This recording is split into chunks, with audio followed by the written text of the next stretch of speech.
Hier vor dem Berlinale Palast, dem Hauptspielort der Internationalen Filmfestspiele Berlin, ist es eigentlich nur im Februar so richtig glamourös, wenn der rote Teppich ausgerollt wird für die internationalen Stars und Besucher. In Berlin haben Filmemacher und Kinos aber das ganze Jahr ihren Platz und ich liebe Filme, also genug Gründe für diese Sonderfolge Film von Einfach dein Kiez.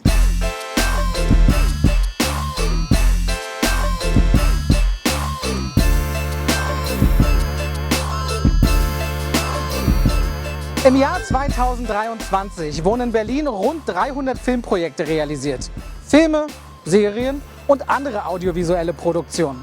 Berlin ist und bleibt aufgrund seiner vielfältigen Kulissen und der sehr gut ausgebauten Infrastruktur in der Filmindustrie ein beliebter Drehort. Und das bei nationalen sowie internationalen Projekten. Was sagen denn die Berliner dazu? Ich wohne ja hier in Charlottenburg und wenn hier Filme gedreht werden, sehe ich das des Öfteren. Zum Beispiel in diesem Jugendstilhaus in der Goethestraße, da wird ja viel gedreht und Hardenbergstraße sind oft Absperrungen. Ich finde es immer schön, wenn ich das sehe. Wenn hier da fühlt man sich so ein bisschen involviert. Ich weiß nicht, wenn man so Teil eines Sets ist. Das Kant-Kino finde ich klasse. Ich finde das Cinema Paris auch toll. Dann das Delphi Lux. Ganz klar das am Zoo. Gute Technik, bin so ein bisschen technikaffin. Die Atmosphäre schafft es dann doch immer noch was Besonderes zu wirken. Ins Kino gehe ich A, gerne mit Freunden und B, manchmal, wenn ich einfach meine Ruhe haben will und was Schönes erleben will. Für mich ist es so, dass ich mir insbesondere Filme aussuche, wo ich weiß, dass die einfach so ein großes Kinoerlebnis sind mit der Musik und diesem riesigen Bildschirm vor einem. Es ist einfach nicht vergleichbar mit dem kleinen Fernseher zu Hause. So wie die Menschen könnten auch die fast 100 Kinos in Berlin nicht unterschiedlicher sein. Die Filmhauptstadt Deutschlands bietet eine faszinierende Kinokultur. Natürlich gibt es hier auch die großen Multiplex-Kinos, aber auch die für glanzvolle Premieren wie den Zoopalast. Und natürlich gibt es die Programmkinos in den Kiezen. Und im Sommer zusätzlich die Open-Air-Kinos. Einige Lichtspielhäuser haben eine brillante Bild- und Tonqualität, andere bieten besseren Service, als man das von der gehobenen Gastronomie in Berlin gewohnt ist. Und dann sind da welche, die haben den Charme über Jahrzehnte erhalten. Manche haben auch von allem etwas und dazu noch Geschichte. Und genau vor einem solchen stehe ich gerade. Als 1929 das Babylon eröffnet, kann in Deutschland niemand mit Gewissheit sagen, ob der Stummfilm am Ende und der Tonfilm die Zukunft ist. Wie es ausging, wissen wir natürlich alle. Und dennoch hat das Babylon seit 5 Jahren wieder ein hauseigenes Orchester, das erste seit der Stummfilmzeit, und darüber muss ich definitiv mehr wissen. Bei mir ist jetzt der künstlerische Leiter Hans Brandner. Schön, dass wir hier sein dürfen. Schön, dass du dir die Zeit nimmst. Ja, sehr gerne. Sehr gerne. Hallo Robert. Das Babylon-Kino, Tradition, fast 100 Jahre alt. Und jetzt habt ihr, und dass ich das nochmal verstehe, ihr habt ein hauseigenes Live-Orchester. Wie kommt man auf die Idee? Die Tradition des Kinos bringt natürlich die Idee mit sich. Das Kino ist ja von 1929 als Stummfilmkino gebaut. Damals war Kino noch fest verbunden mit Musikern und Live-Musik, und diese Tradition wollten wir hier wieder lebendig machen. Aber so richtig fruchtete es erst, als wir dann im Anmarsch der 29er Jahre die Idee hatten, hier muss man eigentlich das irgendwie professionalisieren, und dann haben wir mit der Kinoleitung zusammen eben ein Projekt gesagt, jetzt müssen wir ein eigenes Hausorchester gründen. Das ist schon ganz spannend, weil du sagst, die neuen 20er Jahre, da kriegt man mal ein Gefühl dafür, wie weit man eigentlich zurückgeht in der Zeit. Auf welche Filme konzentriert ihr euch denn? Habt ihr bestimmte Leute im Fokus? Gibt es da gewisse Klassiker? Ja, wir zeigen natürlich die großen Klassiker primär, ist klar, die großen Namen, um erstmal für den Stummfilm aufmerksam zu machen. Wir passen uns in dem, was wir spielen, auch dem Publikum an und der Nachfrage, um was läuft gut, und das ist ganz klar Metropolis. Wie viele Musiker bzw. Musikerinnen habt ihr denn dann hier sitzen, die diese Filme begleiten? Wie groß ist euer Orchester? Auch recht unterschiedlich, weil die Filme ja, die Musiken anders komponiert, anders besetzt sind. Metropolis ist zum Beispiel besetzen wir mit 20 Musikern. Da gibt es 2 Fassungen. Es gibt eine große Symphonieorchesterfassung für Symphonieorchester mit 70 Musikern. Und es gibt die Originalmusik eben für 16 bis 20 Spieler. Und die Filme von Charlie Chaplin, zum Beispiel Modern Times, spielen wir mit 36. Wenn ich mir ein Ticket holen möchte, an welchen Tagen spielt ihr? Jede Woche oder? Freitag, Samstag und Sonntag hat sich als sehr guter Termin erwiesen, Sonntag 18 Uhr. Wie verändert das denn aus deiner Sicht die Atmosphäre des Kinos, wenn man das spürt? Ich bin 1987 geboren, so kennen wir ja Kino eigentlich gar nicht. Was macht denn das für dich aus diesen Räumlichkeiten hier? Es ist ziemlich faszinierend, wie gut es funktioniert. Erstens sind die großen Stummfilmklassiker sind ja auch schon modernes Kino. Da wurde ja das moderne Kino eigentlich erfunden. Das heißt, die Schnitttechnik in den 20er Jahren, die Machart war schon hochprofessionell. Das ist immer noch sind die Filme perfekte Kunstwerke bis heute. Aber diese Live-Bespielung mit dem Orchester ist noch eben eine ganz andere Dimension, die das Publikum ehrlich gesagt wirklich überwältigt. Wenn wir 100 Jahre zurückschauen können, frage ich mich so ein bisschen, können wir auch 100 Jahre nach vorne schauen? Sagst du, Kino ist eine Sache, die auch in 100 Jahren die Leute noch begeistert? Ich denke schon. Es ist die Kunstform des 21. Jahrhunderts. Vorher gab es vielleicht seit dem Barock die Oper als große Kunstform. Die gab es dann auch 300 Jahre lang. Also ich sehe keinen Grund, warum das Kino nicht 300 Jahre die große Kunstform sein sollte. Die Kinos haben ja auch Probleme mit Heimkino, Streaming und so weiter. Also ich würde mir wünschen, das Format des Live-Begleitens sogar die Zukunft des Kinos wäre. Wenn du nach vorne schaust, was sind so die Herausforderungen? Was sind so die Punkte, wo ihr sagt, das ist das, was Kino wirklich einzigartig macht? Leute kommen zusammen, wir haben eine Leinwand, aber gibt es da noch mehr?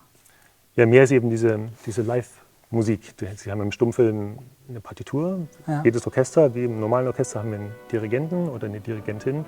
Das Live-Spielen ist natürlich schon immer ein prickelndes Erlebnis, aber in dem Stummfilm ist es noch auf den Punkt gebracht, denn der Dirigent sorgt ja dafür, dass die Musik an der Stelle im Film ist, wo sie sein muss. Und diese Stummfilmpartituren sind erstaunlich genial auf dem Film komponiert. Da gibt es kleinste Details, die Musik widerspiegelt, und das muss in dem Moment an dem Film sein, und das muss der Dirigent mit im Blick haben. Und diese Spannung überträgt sich auf das Publikum. Wie stelle ich mir euer Publikum vor bei den Veranstaltungen? Sind das dann eher Leute, die sagen, oh, das habe ich alles selbst noch erlebt, Stummfilm? Oder sind das ganz junge Leute? Wie setzt sich das Publikum zusammen? Ja, wir haben sehr gemischtes Publikum, und was uns sehr freut, natürlich auch sehr, sehr junges Publikum. Wir sind hier in Berlin-Mitte, im absoluten Zentrum. Hier ist viel los und hier sind junge Leute, und die kommen alle auch zu uns. Was man erst gar nicht denken sollte. Man denkt, der Stummfilm ist eine alte Sache, aber das heißt, junges Kinopublikum, das hier reingelockt wird und dann vielleicht, oder unsere Vermutung ist es, oft auch zum ersten Mal vor einem Live-Orchester sitzt, weil es ist ja kein Konzerthaus- oder Philharmoniepublikum. Die Resonanz ist, nachdem Sie hier 2 Stunden Live-Musik gehört haben, eben erstaunlich. Es ist ein frenetischer Applaus, was uns immer freut und überwältigt zugleich. Hans, vielen Dank, dass wir hier sein durften. Danke, dass du dir die Zeit genommen hast, und von uns natürlich die Empfehlung, hier vorbeizuschauen. Auf jeden Fall. Sehr gerne, freut mich sehr. Dieser Kinosaal, der Film, die Musik, das ist Leidenschaft und Filmliebe pur. Das kann man hier alles erleben und muss dafür nicht extra in ein Filmmuseum. Man kann aber auch in ein Museum gehen in Berlin. Die Deutsche Kinemathek bewahrt und zeigt die spannende Geschichte des Films und seiner Stars. Hier können Besucher alles entdecken, von alten Stummfilmen bis hin zu aktuellen Blockbustern. Auch Kostüme, Requisiten, Drehbücher, Filmplakate und nachgebaute Filmkulissen werden gezeigt. Vieles hat sich getan, technisch verbessert, entwickelt. An anderer Stelle hinkt die Filmwelt der Realität aber hinterher. 2023 ist nur einer von 5 Filmen in Deutschland unter weiblicher Regie entstanden. Und es gibt weitere Ungleichheiten. Darüber habe ich mich unterhalten mit der Schauspielerin Laura Schurk. Hallo Laura, du bist im Vorstand von Pro Quote, und euer Kernanliegen ist die Geschlechtergerechtigkeit in der Film- und Fernsehbranche. Warum ist das dir bzw. euch so wichtig? Medien haben ja einen großen Einfluss auf die Gesellschaft, und daher ist es ja auch wichtig, wie Frauen dargestellt werden, wie sie vorkommen, wie oft sie vorkommen, in welchem Alter sie vorkommen, wie sie dargestellt werden, ob sie einen Beruf haben, ob sie Freundinnen haben, ob sie überhaupt einen Namen haben. Das sind alles so Themen, die Pro Quote beschäftigen. Was dazu gehört, ist ja auch die Gewaltdarstellung an Frauen, die Umstände in der Filmbranche, wozu der Gender Pay Gap gehört, der in der Filmbranche wirklich extrem hoch ist gegenüber anderen Branchen. Es wurde ja eine Vertrauensstelle gegründet, die Themis, auch von Pro Quote mit initiiert. Das heißt, es gibt sexuelle Übergriffe in der Filmbranche, was natürlich auch ein wichtiges Thema ist. Wie funktioniert die Arbeit in eurem Verein? Wie konkret erarbeitet ihr denn eine Veränderung? Man muss sich ein Bild machen, man muss Zahlen haben.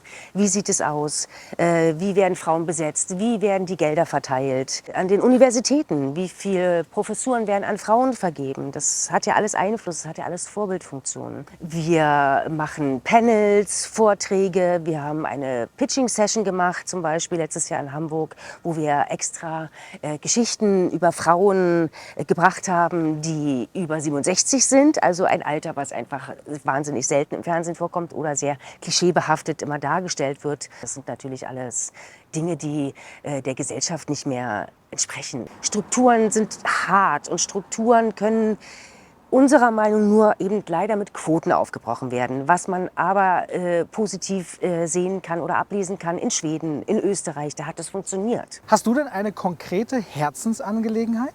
Also mein Herzensthema ist, dass ich wirklich kein Verständnis dafür habe, warum dieser riesen Gender Pay Gap immer noch besteht. Da gibt es keinen Grund dafür, den kann man von einem Tag auf den anderen wirklich abschaffen. Daran hängt ja auch die Altersarmut von Frauen. Das andere Thema ist eben für mich wirklich die Gewaltdarstellung an Frauen. Deswegen ist es ganz wichtig, welche Bilder man erzählt. Weil Bilder sind oft Frauen gegenüber sexistisch und gewaltvoll. Und das ist schwierig. Wie können euch denn Menschen unterstützen, die keine Filme machen, aber gerne Filme schauen? Haben die eine Möglichkeit, euch zu helfen?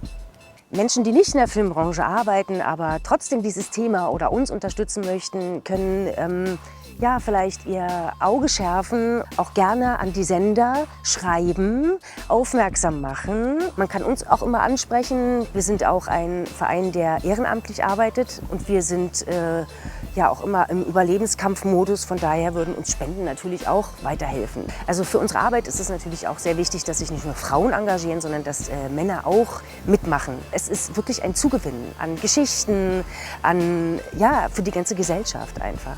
Ja. Laura, vielen Dank für eure wichtige Arbeit und dass wir einen Einblick darin bekommen haben. Dankeschön. Dieser Dreh zeigt einmal mehr, was für ein zentraler Ort Berlin für Filmproduktionen ist. Die Kinolandschaft und die Stadt sind wahnsinnig vielfältig und das müssen Filme und Serien auch sein, vor sowie hinter der Kamera. Wenn ihr jetzt nicht sofort Lust bekommen habt, ins Kino zu gehen, dann sagt ihr euch bestimmt, ach, ich will noch so eine Folge einfach dein Kiez schauen. Und das ist kein Problem. Das könnt ihr machen. Hier oder hier. Einfach draufklicken.